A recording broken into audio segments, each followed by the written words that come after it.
Very much Haribol. Shri Chaitanya Dev Prabhu Ki Jai. Hare Krishna, liebe Devotees, herzlich willkommen zu unserem Sonntagsfest. A warm welcome to our Sunday program. Versteht jemand kein Englisch? Oder nicht so gut? Wir könnten eine Übersetzung anbieten, ja? Ja, nein? Nein? Sonst kann man es mir immer noch sagen und dann komme ich gern zu euch. We're gonna talk in English. Now we have a lecture and we are very fortunate to have with us His Grace Vijay Prabhu. Let us welcome him by loudly chanting Haribo! Maybe I want to do a quick introduction about Prabhu. If you want to move a little closer, we have lots of space here. Vijay Prabhu is from the US, from California. That's where he grew up. And he joined the Krishna consciousness movement just after Srila Prabhupada's departure in the late 70s. And he's famous for book distribution. Book distribution, for those of you who don't know, that's a very important part in the mission of Srila Prabhupada. He translated many of the ancient scriptures from Sanskrit to English, and he also requested his disciples to distribute them. And that has been a big part of the mission from the beginning in the United States and then all over the world. And millions of books have been distributed over the years. And Vijay Prabhu, basically from the very beginning of his devotional life, he dedicated himself to the distribution of book distribution, so much so that at some point he was made the minister of book distribution in the whole ISKCON society. And he has served for many years in that capacity. He also helped to increase the book distribution more. I read from 2 to 10 million a year. So when Vijay Prabhu started, it was 2 million, and then in his period where he was doing that service, it increased to 10 million. Currently, he's in the Silicon Valley with the Vaisheshika Prabhu, who is the current book distribution minister who came after Vijay Prabhu in 2024. And he's still doing basically the same. He's distributing books himself and he's inspiring others to do so. I'm not sure if you came here before. Many times. Many times, yeah. When did you come last? 10 years ago, 15 years ago. Yeah. Quite some time. Yeah. Some time ago. So we are very fortunate and grateful. Thank you, Prabhu, for coming. Hare Krishna. Hare Krishna. Should we chant Jai Radha Madhava? Yeah.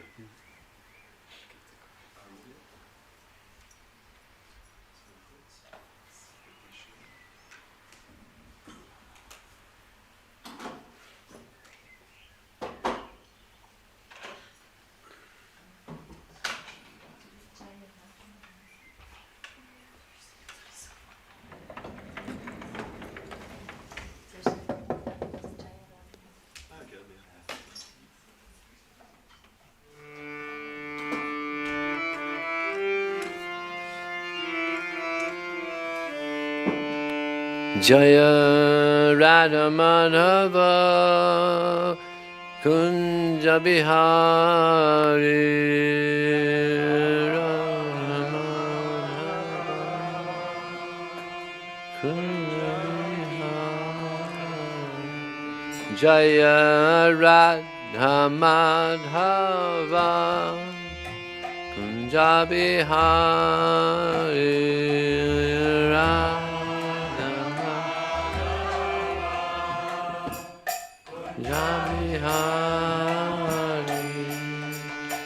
Gopi Jana Vallabha Girivana Hari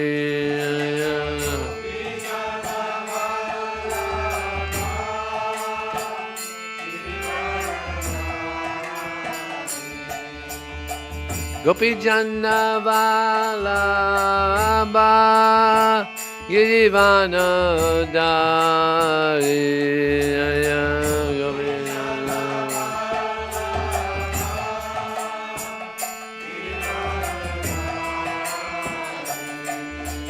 Yasodanandana Brajajana Ranjana Yasodanandana Yasodanandana Brajajana Ranjana Yasodanandana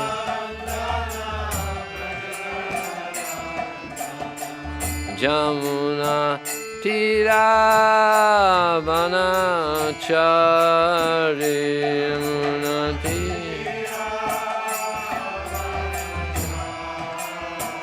Yamuna Tiravanachari Yamuna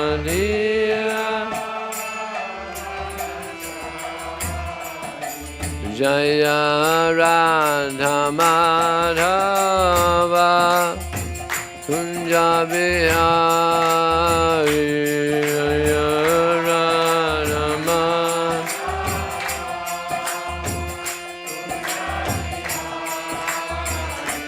Jaya Radha Madhava Kunja Bihari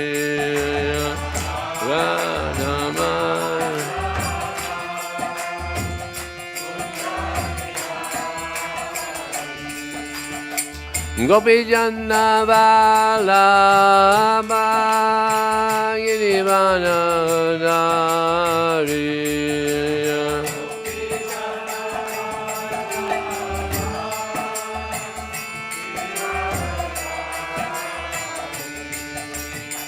Gopi Janna Vallabha Girivana Hari Gopi Janna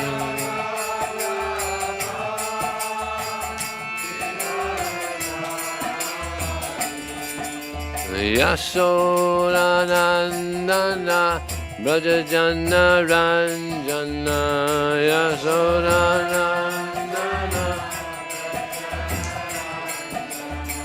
Yasodanandana Brajajana Ranjana Yasodanandana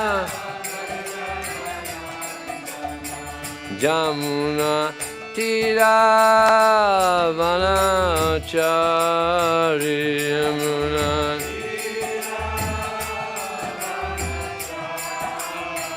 Jamuna Tiravanachari Yamuna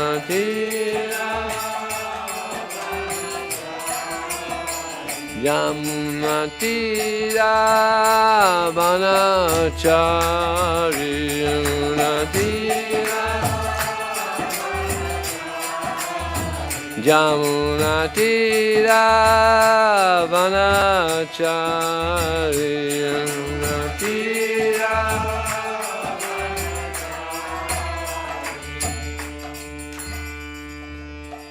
Go, Premanandi.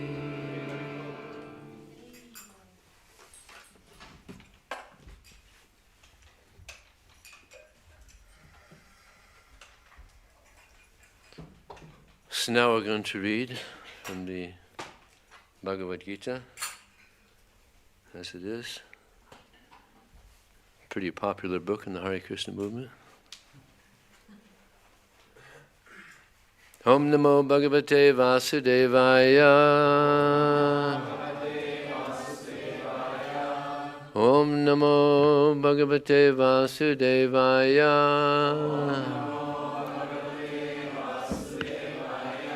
Om Namo Bhagavate Vasudevaya.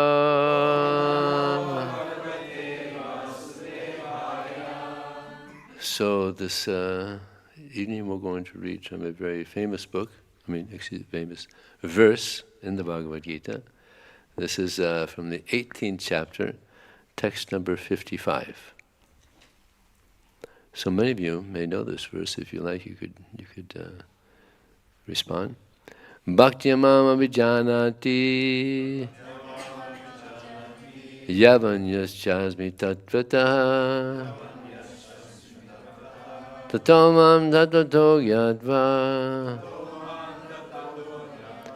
Visite tadanantaram.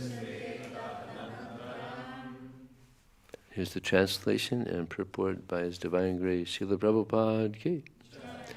One can understand me as I am, as the Supreme Personality of Godhead, only by devotional service. And when one is in full consciousness of me, by such devotion, he can enter into the kingdom of God. Purport. The Supreme Personality of Godhead, Krishna, and His plenary portions cannot be understood by mental speculation, nor by the non-devotees. If anyone wants to understand the Supreme Personality of Godhead, he has to take to pure devotional service, under the guidance of a pure devotee. Otherwise, the truth of the Supreme Personality of Godhead will always be hidden. As already stated in the Bhagavad Gita, 7:25, Naham Prakasha Sarvasya. He is not revealed to everyone. No one can understand God simply by erudite scholarship or mental speculation. Only one who is actually engaged in Krishna consciousness and devotional service can understand what Krishna is. University degrees are not helpful. One who is fully conversant with the Krishna science becomes eligible to enter into the spiritual kingdom, the abode of Krishna.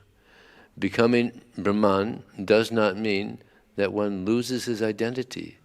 Devotional service is there, and as long as devotional service exists, there must be God, the devotee, and the process of devotional service. Such knowledge is never vanquished, even after liberation. Liberation involves getting free from the concept of material life. In spiritual life, the same distinction is there, the same individuality is there, but in pure Krishna consciousness. One cannot mistakenly think that the word Vishite enters into me supports the monistic theory that one becomes homogeneous with the impersonal Brahman. No. Visite means that one can enter into the abode of the Supreme Lord in one's individuality to engage in His association and render service unto Him. For instance, a green bird enters a green tree not to become one with the tree, but to enjoy the fruits of the tree. Impersonalists generally give the example of a river flowing into the ocean and merging. This may be a source of happiness for the impersonalist, but the personalist keeps his personal individuality like an aquatic in the ocean. We find so many living entities within the ocean if we go deep. Surface acquaintance with the ocean is not sufficient. One must have complete knowledge of the aquatic living in the ocean depths. Because of his pure devotional service, a devotee can understand the transcendental qualities and the opulences of the Supreme Lord in truth. As it is stated in the 11th chapter, only by devotional service can one understand. The same is confirmed here. One can understand the Supreme Personality of Godhead by devotional service and enter into His kingdom. After attainment of the Brahmabhuta stage, or freedom from material conceptions, devotional service begins by one's hearing about the Lord. When one hears about the Supreme Lord, automatically the Brahmabhuta stage develops. And material contamination, greediness, and lust for such enjoyment disappears. As lust and desires disappear from the heart of a devotee, he becomes more attached to the service of the Lord. And by such attachment, he becomes free from material contamination. In that state of life, he can understand the Supreme Lord. This is the statement of the Srimad Bhagavatam also. After liberation, the process of bhakti or transcendental service continues. The Vedanta Sutra confirms. This means that after liberation, the process of devotional service continues. In the Srimad Bhagavatam, real devotional liberation is defined as the reinstatement of the living entity in his own identity, his own constitutional position. The constitutional position is already explained. Every living entity is a part and parcel, fragmental portion of the Supreme Lord. Therefore, his constitutional position is to serve. After liberation, this service is never stopped. Actual liberation is getting free from misconceptions of life. Srila Prabhupada ki jai. Om Jnana Tamarandasya Gyananjana Salakaya Chakshur Militam Jena Tasmai Sri Gurave Namaha Mukharam Kurtuva Chalang Pangan Manghayate Gurim Yat Kripa Taraham Bande Sri Gurum Dinataranam Vancha Kalpachubhyascha Kripa Sindhu Bhyevacha Patitanam Pavanebhyo Vaishnavebhyo Namo Namaha Jaya Shri Krishna Chaitanya Prabhu Nityananda Shri Advaita Gadadhar Sivasadi Gaur Bhaktavrinda Hare Krishna, Krishna Krishna, Hare Hare, Hare Rama, Rama Rama, Hare Hare. In this verse, Krishna has this word tattva twice. Tattva means knowing in truth. There's a lot of speculation about the Supreme Being, the Supreme Divinity, Krishna. Some people think that God is energy. You've heard this before? Energy. Some say he's love. You heard that one? Yeah. It's true. He's love. But love is an emotion. God is more than just an emotion. Although that's the highest emotion. But it's an emotion. He's more than that. He's more than energy. He's also energy. But energy is impersonal. And Krishna, he's personal. Another popular thing is the absolute, is the universe. The universe has helped me. Yeah, that's another popular one, the universe. But the universe is just, it's matter. It's material. And God, he's more than that. He's not just matter. He's matter and spirit. Actually, everything comes from Krishna.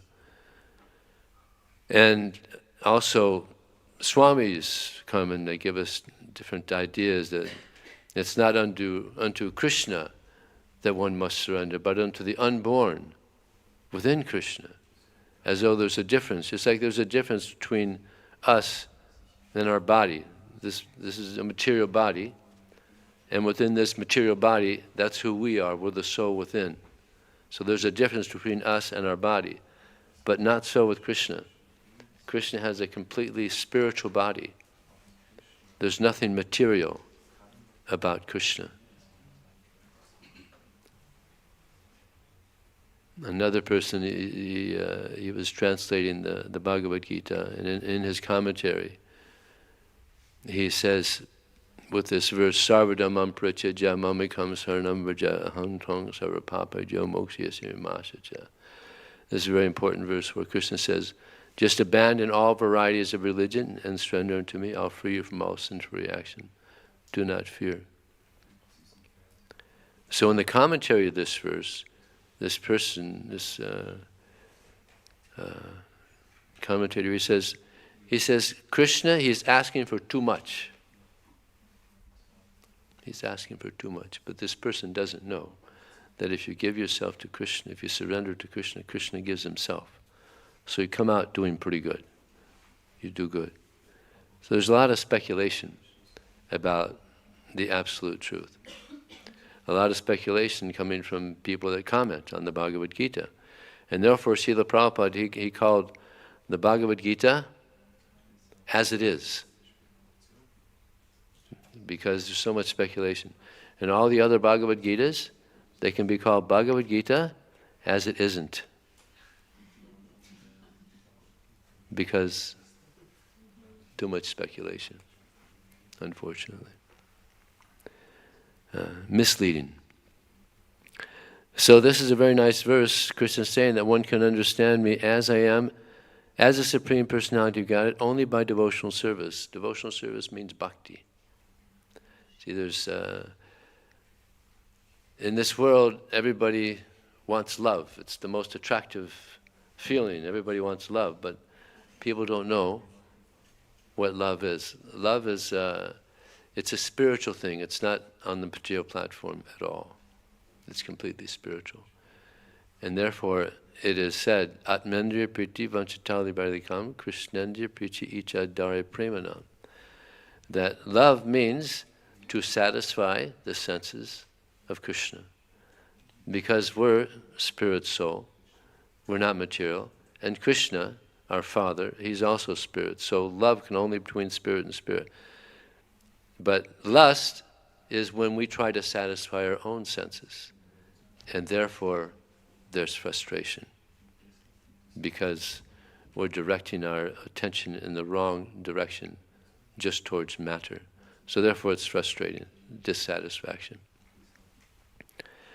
But not so with Krishna. If someone directs their attention to Krishna, then they achieve complete satisfaction, because it's on the spiritual platform, and that's who we are. We're spirit souls. There's one great devotee named Sanatana Goswami. He lived about 500 years ago. And he was known to be very intelligent. And people would praise him as being very intelligent. He knew many languages, a very bright person. But he went to Lord Chaitanya Mahaprabhu, and he said, they call me very educated, very intelligent, but I don't know who I am. I don't even know who I am. Kayami, who am I?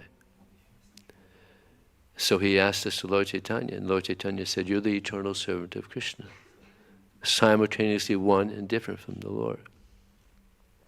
So everybody is the servant of Krishna. We're all spirit souls. This body is a covering of the soul. And therefore one great devotee, Bhaktivinoda Thakur, he says,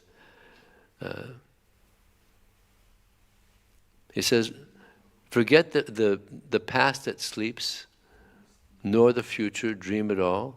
Live in times that are with thee, and progress thee shall call.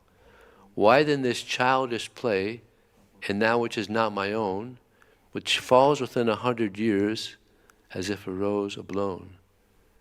The flesh is not my own, alas, the mortal frame, a chain, the soul confined for former wrongs, should try to rise again. So we're not these bodies. It's just a covering of the soul. With all the advancement they have in the educational system, and science, and to this day they don't know what is consciousness. You know that? They don't know. With all the advancement in science and all the advancement they have in education, they don't know what is consciousness. But Krishna explains what is consciousness in the Bhagavad Gita. It's the soul. And what does Krishna say? Nainam chandati sistrani, nainam dehapi pabhaka. That the soul cannot be destroyed by any weapon. It can't be burned. It can't be moistened. It can't be withered by the wind. Nothing can destroy the soul. It's a nice thing to know. We can't die. Nothing can kill us. And people don't want to die. Anybody here want to die? We don't want to die, right? We don't want to die. Why? Because we don't die, right? And the four problems in the material world is birth, death, old age, and disease. People don't want to die, and most people don't know that you don't die. Actually, what we're in is it's something called the samsara, the cycle of birth and death. We've been in this material world for a long time, different bodies. And now we're fortunate because we have the human form. In the human form we could understand something of the absolute truth. And in the human form, we have an opportunity to stop the cycle of birth and death. We could stop it, believe it or not. And it's not a nice cycle, because now we have these human forms. We're gonna leave these bodies. Sometimes it can be a pretty painful situation, and we don't know how we're going to leave these bodies, and we don't know where we're going to go. But if one takes seriously spiritual life, then the soul can go back to the spiritual world. And there's a statement, mukti vanditarupam swarupena vivastati, that real liberation means that we don't have a material body anymore. We have a spiritual body. That's our natural position. To be in these material bodies is not natural. It's actually, our spiritual master, he said, the soul is what's the word he used? It's embarrassed. The soul is embarrassed.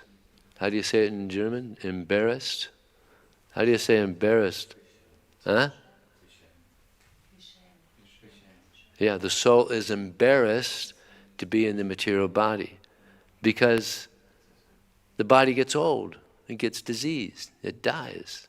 But the soul's not meant to be in a situation like that. We don't want to get old, right? But it happens. It's happening. I'm feeling it. Yeah. Just like when I was a young brahmachari, us brahmacharis, we would have our sika. It would be up here, where it's supposed to be. But as I got older, then it's sliding down. And I call this the senior citizen sika. It's down. It's not supposed to be down there, but it's sliding down. And Srila Prabhupada, he said, when I was young, he said I was athletic. I was very athletic, Prabhupada. He said, then he lifted up his arm, and there was some skin hanging. He said, now, flat tire. Flat tire. And people, they have facelifts. They probably do this here, right? Also facelifts, they try to, because they get wrinkled, people get wrinkles, so they do facelifts, the doctors, they so it looks kind of weird sometimes, like an ET or something, And now they have, was it Botox?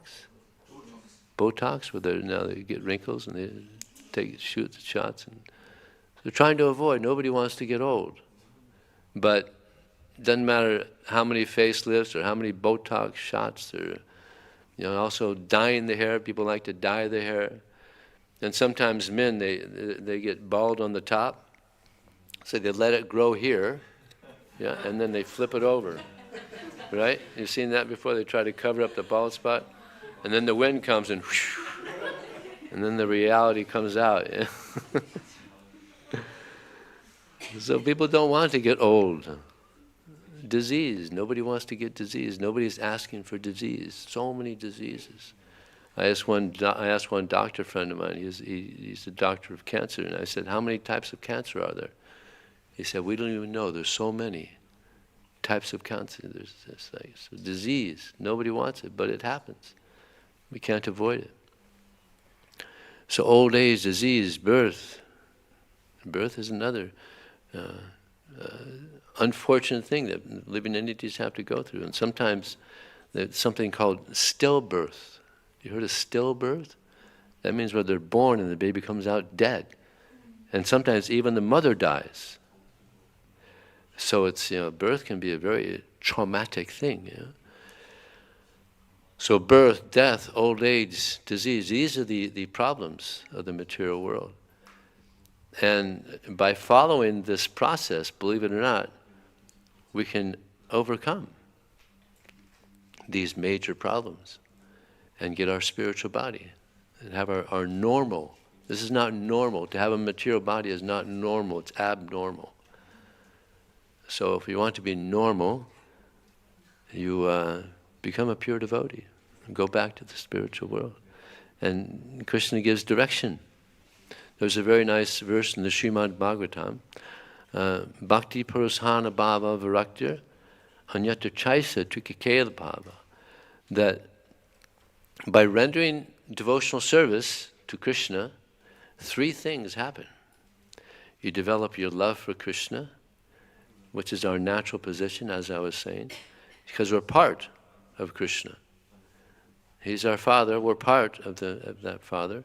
So when we're separate from the Father, then it's a problem.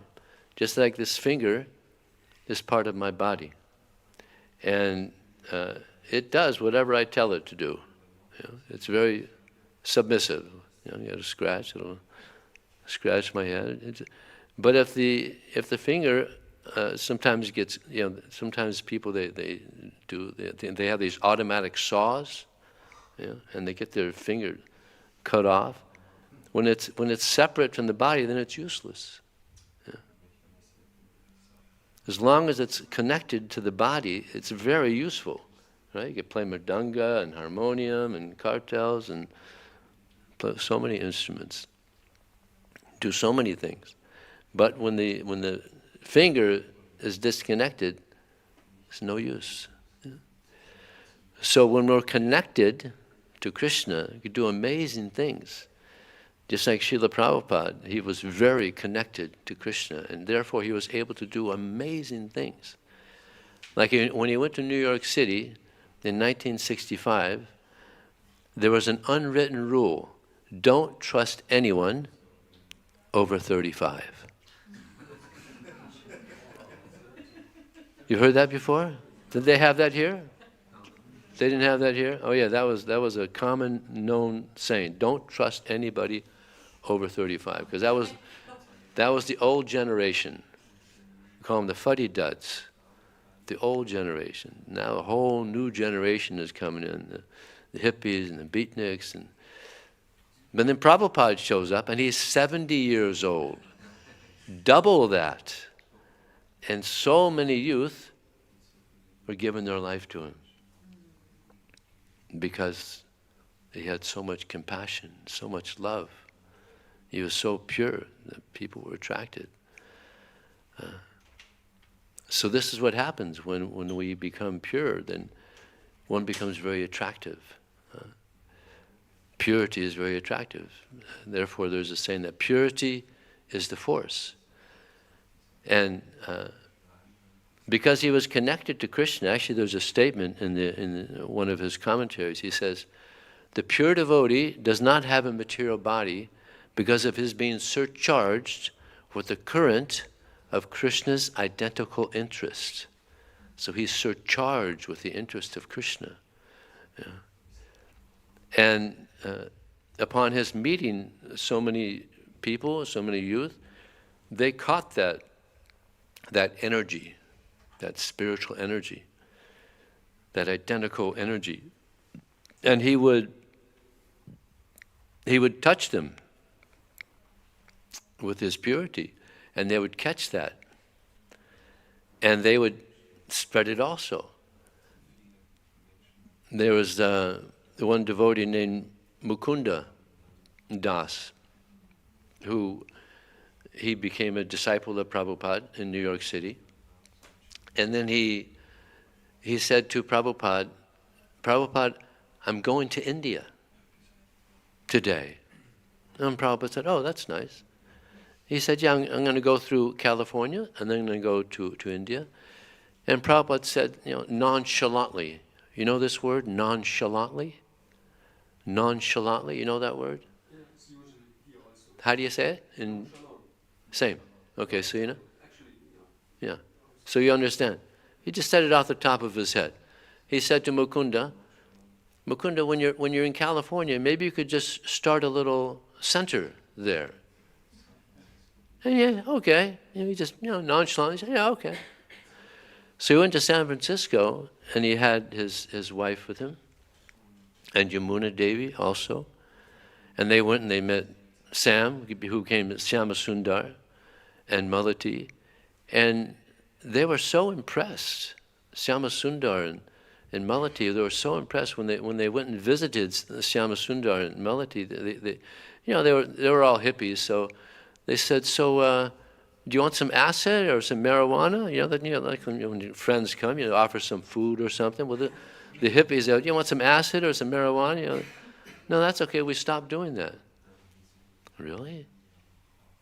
What happened? And we got married. You got married? I mean, getting married back then was like, they didn't get married. It's like old-fashioned. So they were like shocked. They're married and they're not taking their acid, not taking marijuana, but they're happier than we are. But they understood they're happier than we are.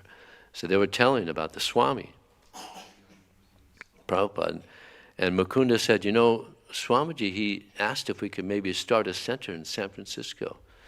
What do you say? Do it? They said, yeah, let's do it. So they went and they did it. They opened a center in the Haight-Ashbury. And that was the Summer of Love. Have you heard of the Summer of Love? San Francisco. Hippies were coming from all over America to San Francisco. And many of them were homeless, and so the devotees were serving prasadam to them. And they would come and they would get them to chant, and so many people were coming and showing interest. So then Mukunda, he said to Prabhupada, he wrote Prabhupada and said, Prabhupada, there's a lot of interested people here in San Francisco, so I think it would be good for you to come. I think they're ready for you. I said, okay. So they sent a ticket to him. Now, he had never been on a plane, 70 years old. It must have been quite an experience, just going on a plane for the first time. He said the houses looked like little teeny matchboxes. So then he landed in San Francisco, and before he got off the plane, now back then there was no security. Back then you just go right to the gate because there wasn't so much disturbance, with people hijacking and stuff. So they were right at the gate, and there was 50 devotees there. They had made so many devotees. There was 50 devotees, and they were chanting Hare Krishna real loud. They were youthful, young, fired up, So Prabhupada, he heard the chanting before he got off the plane. So this is the Shakti of Prabhupada. He had not stepped a foot in San Francisco, and there's 50 people loudly chanting Hare Krishna before he gets off the plane. Yeah, that's what I thought too. I felt like quivers, So he gets off the plane, and they're lined up, and everybody's giving him a gift, because Mukunda said when saintly people come, you give them a gift. So they're hippies, so they're giving little flowers and little things that they made for him, and Prabhupada was so elated. He was so happy, and so he was giving gifts back. He would get a gift and give it back, give it to somebody. So this went all over the world. So he would send people to Australia. He sent people to Germany. What was his name? Shivananda. He was the first one to go to Germany. There was no devotees in Germany. He went there on his own, and he made devotees. Bhaktibhushan Swami, he was one of them. Were you one of them also? No, Bhaktibhushan was one of the first. He was one of them. And then Bhaktibhushan. Yeah. So here's devotees going around the world, and they know very little about Krishna consciousness, but they got that energy from Prabhupada. And they were able to spread the movement all over the world. They went to Syama Sundar and actually his wife, and Mukunda and his wife, and Gurudas. They all went to London, and within, I think it was like a few months or so, it was front page. Hare Krishna startled London. And they sent that paper to Prabhupada. Prabhupada was in ecstasy. So this is what happens when we connect. Just amazing things happen. Devotees went to Australia, and there was one devotee, many of you might have heard of this person named Korma Das. Korma, he was a great cook. He was also a great writer. He wrote a book. And they were distributing books there and preaching, and And Prabhupada wrote to them, I hope you have great success in this transcendental adventure. It's an adventure, a transcendental adventure. Nice adventure.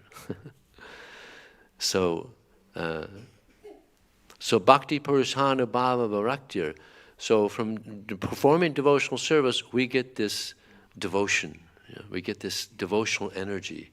And it spreads very nicely. Still happening. It's still happening.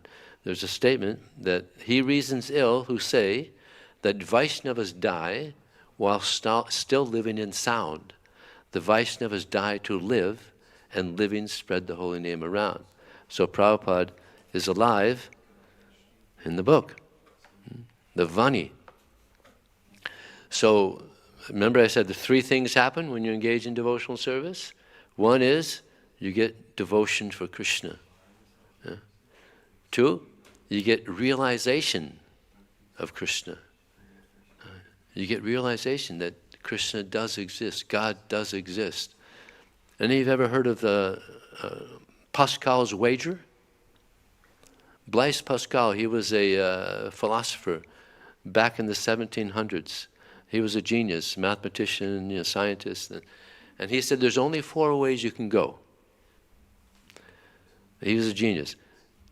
There is a God, and you serve God.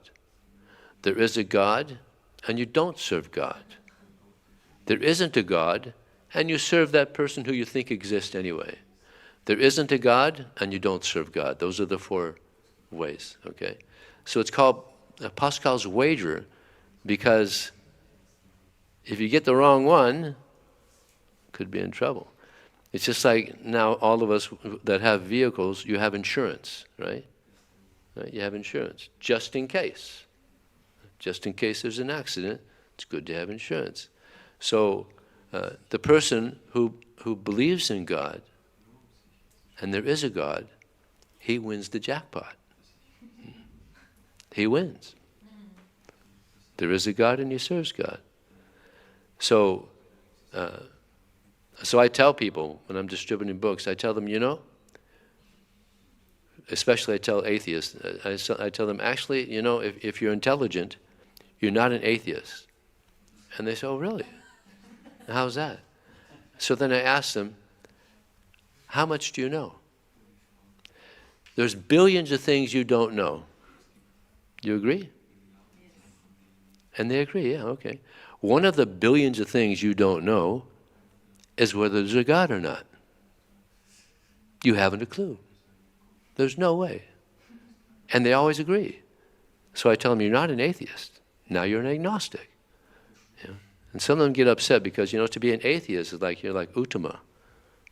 That's high, you're high materialist, to be a respected materialist, to be an atheist. They bring him down,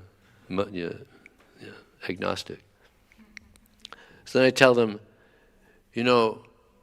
just to be safe, insurance, just to be safe, try to understand that there is a God. Try to investigate, and even sincerely to investigate, because it's a pretty important thing.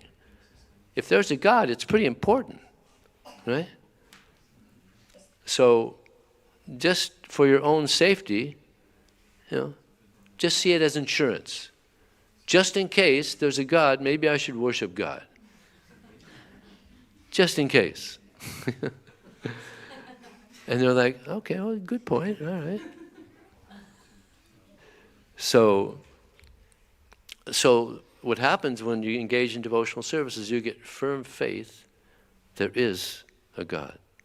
Krishna is God. You get firm faith.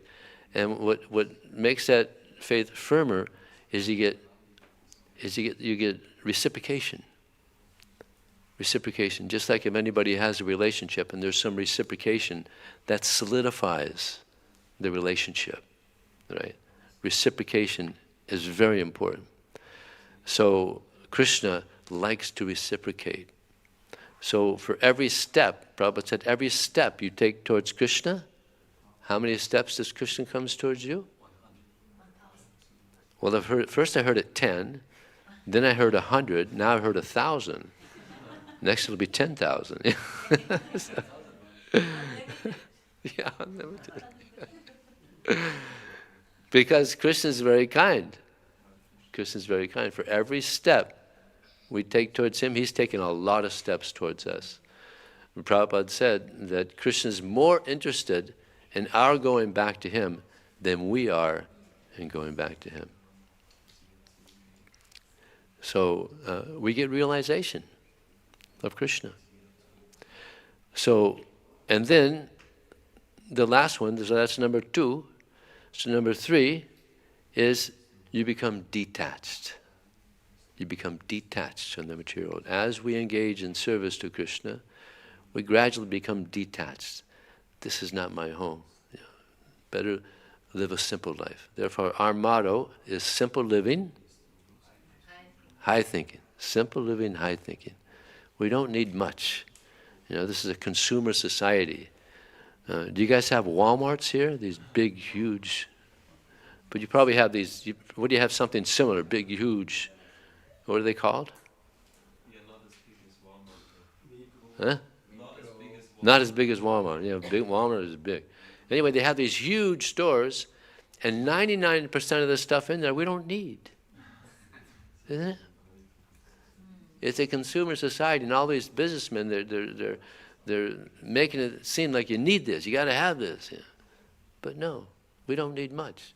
All these things that people think we actually need, 200-300 years ago, we didn't have all that. But they were probably living happier than they are now. I'm sure there's a lot less stress than there is now. But we've created this society where we think we need so much.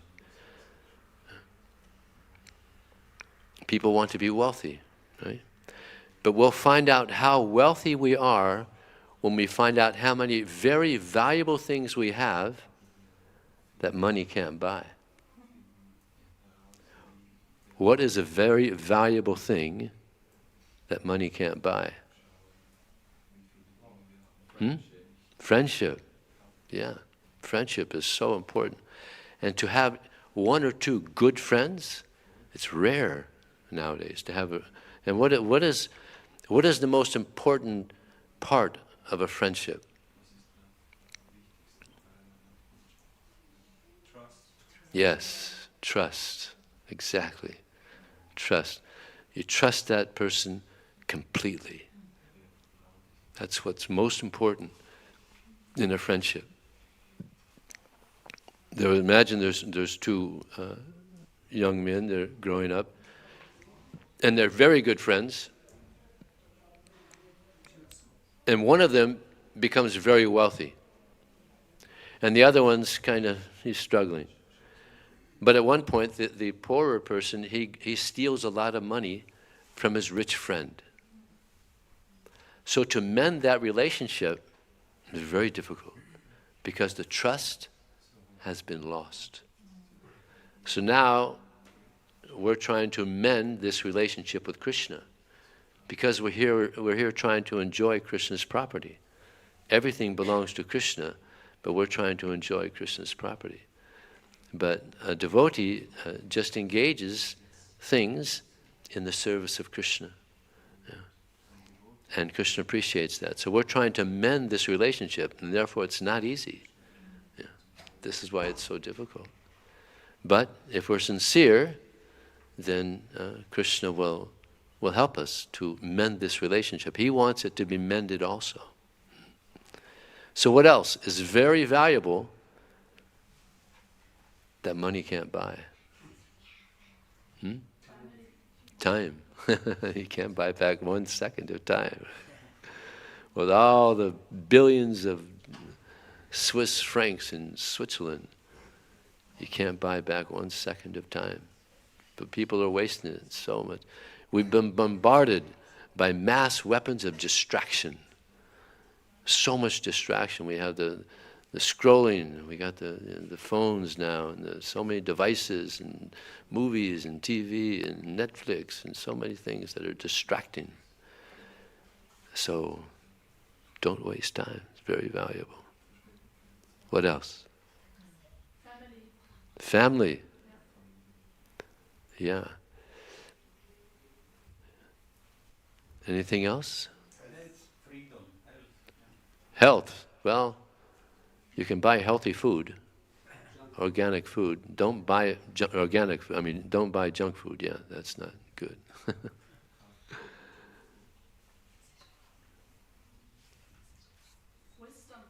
Wisdom. Well, you can buy a Bhagavad Gita. But yeah, the most valuable things. Love, yeah. That's what we want the most. You can't buy them. Sometimes you'll see a young lady with an old man, but what did she marry? Money. She married the money. She married the money. He's a multi-millionaire, and she's thinking he's going to die in a few years anyway, so then I'll have the money. Right? Peace. Right? People want peace, but you can't buy peace. No. So, by rendering devotional service, we attain love for Krishna, we get realization of Krishna, we get detachment. Just as when we eat, you guys are going to be eating here pretty soon after I stop. Just as when you eat, you experience pleasure, right? They have pretty good prasadam here? It's good? All right. Good cooks? Good. Huh? Fantastic. All right. We got a five star over here. So, you experience pleasure when you eat.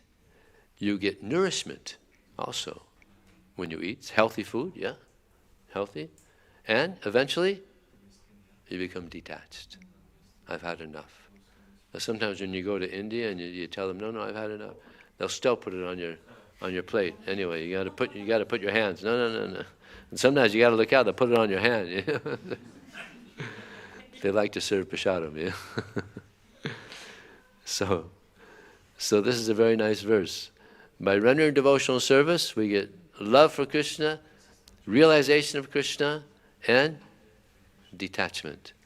Just like us men, when we were young, we used to play with little cars, right? All of us kids.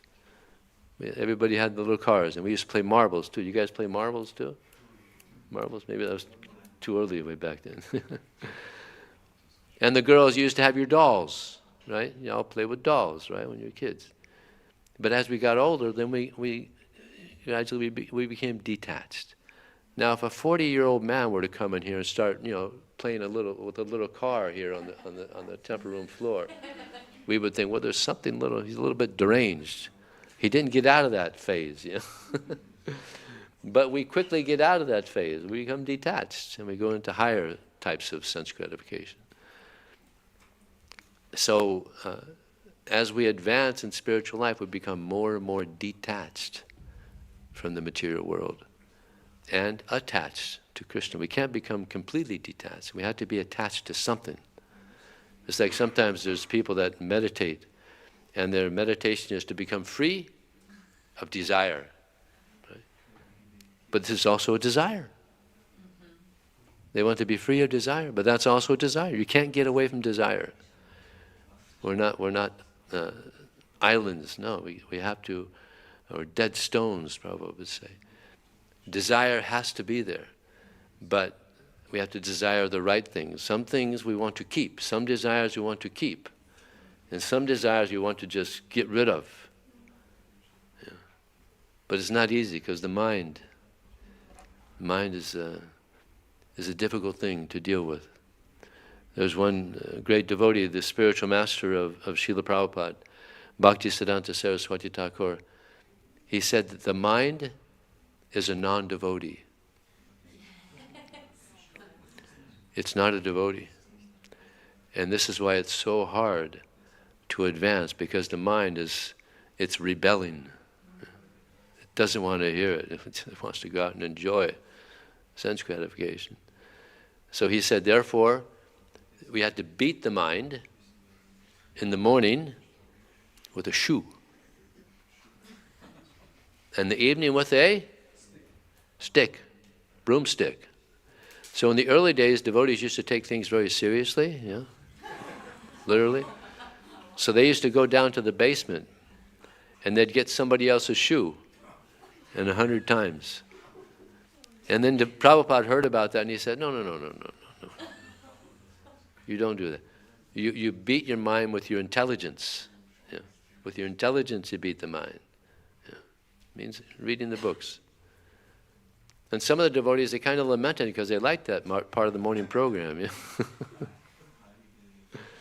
So, by hearing the Bhagavad Gita, Srimad Bhagavatam, we're beating the mind down. The mind is getting purified. And eventually, the mind becomes a devotee. Now it's in the Bhakta program. And sometimes Bhaktas can be a little stubborn. So the mind is like that. So, there's a few minutes left. I don't want to interfere with the Prasad program. Is there any question or comment? Yes. How can we say that the Bhagavad Gita as it is the right one? Good question. The question is, how can we say that the Bhagavad Gita as it is the right one? Well, before Prabhupada went to America, there was already hundreds of translations of the Bhagavad Gita, but nobody became a devotee from reading those. But from people reading this Bhagavad Gita, people became devotees of Krishna. The first time I read the Bhagavad Gita, I couldn't put it down. I read it in 5 days, and I understood Krishna's God. Because Prabhupada, he had the purity. And Krishna, of course, he's very pure himself. He's the most pure. So thousands of people have become devotees of Krishna by reading this Bhagavad Gita, whereas the other Bhagavad Gitas, no one became a devotee. So purity is the force, and judge by the results. Pulina paratiyate, that you judge by the results. Look at the result of Prabhupada's Bhagavad Gita. So many people, even today, so many people are becoming devotees of Krishna from reading this Bhagavad Gita, because it's clear. He's given a clear explanation of Krishna's words, whereas others, they're given interpretation. They're given interpretation, not explanation, but interpretation, which is not good. It's actually a disservice, misleading people. Okay? Anything else? Yes, Boo. I think there's a microphone coming right over to you in 5 seconds. You talked about people considering themselves being proud to be atheists. Isn't it that most atheists are just kind of against this established religiosity, like Nietzsche and so, and maybe they could accept, like Nietzsche said, he could accept a God that sings and dances. Yeah. Was it Nietzsche? He once said that when I hear that God dances, yeah, I'll believe there's a God. And later he also said, I could accept a God that sings and dances. Yeah. You know, it's interesting that because he never saw that, there was in some train tunnel, someone wrote, "God is dead," Nietzsche. And then after Nietzsche died, someone wrote, "Nietzsche is dead, God." Right? So yeah, the problem is there's a lot of religions that are off. I grew up a Christian, and I wasn't impressed with Christianity at all. And even also became an atheist for a while, but then I thought, no, there's got to be a God. So I went searching more. But there's a lot of cheating. Prabhupada said there was one, when he was here, 50 years ago, he said there was a hospital where there was only alcoholic priest in the hospital. alcoholic priest in the hospital. Because you got to bring around the wine, right? The blood of Christ. So sometimes there's extra wine left, you know. Don't want to throw it away, you know, it's expensive. So they become alcoholics. Yeah. So there was a lot of dissatisfaction with religion. And with all the religions, so many Jewish friends of mine that they became devotees. Judaism also, they were disappointed. So there's a lot of disappointment, and therefore people would become atheists. Yeah. So fortunately Prabhupada came and he brought pure religion, a pure process, and therefore so many devotees have joined. Yeah, so we're very fortunate. Huh? Haribol, yes. Okay. So thank you very much. Hare Krishna. Oh, question? One more? Yeah. Possible. All right. This verse says Krishna, one can only attain Krishna by devotional service. But there's also this verse, Yatamampapati, and Krishna says, as they surrender to me, I reward them accordingly. Yes. But cannot one also develop a fruitive mentality? Well, I surrender to Krishna, and then he rewards me. Yeah. How do we avoid this fruitive? Well, that's okay in the beginning of our Krishna consciousness, that, well, I surrender to Krishna. He's going to come towards me and he's going to reciprocate with me. That's all right in the beginning. But as we advance in Krishna consciousness, we're not interested in getting, but we're just interested in giving service to Krishna. So this is what happens as we gradually advance in Krishna consciousness. We give up the fruitive mentality and we just have the service mentality. Yeah. Okay? Okay, thank you very much, Srila Prabhupada. Unless you have a question? Do you have a question too? No. I just make a small. Oh, you're making an announcement. Yeah, go ahead. His Grace Vijay Prabhu Ki Jai. You giving the class tomorrow morning? I think so. Thank you so much, Prabhu, for this wonderful class. Tomorrow morning we have another class with Prabhu before he leaves to Italy and then back to the US. So if you can, 7:30. Actually, every morning we have classes in this temple for those of you who come on Sundays. And the temple is always open for everyone. Now we're going to serve prasadam outside, a vegetarian feast. And at 6:15 there will be another program here in the temple room for those of you who like to learn how to chant japa. Japa is a meditation done on prayer beads. Somebody will instruct, you can learn that. That's something nice you can do everywhere, even outside of the temple, at home or at work if you need a break. And then 7 o'clock we have our arati and we have kirtan, singing of mantras till 9:30. So please join us and thank you for coming today. Hare Krishna. Srila Prabhupada Ki Jai.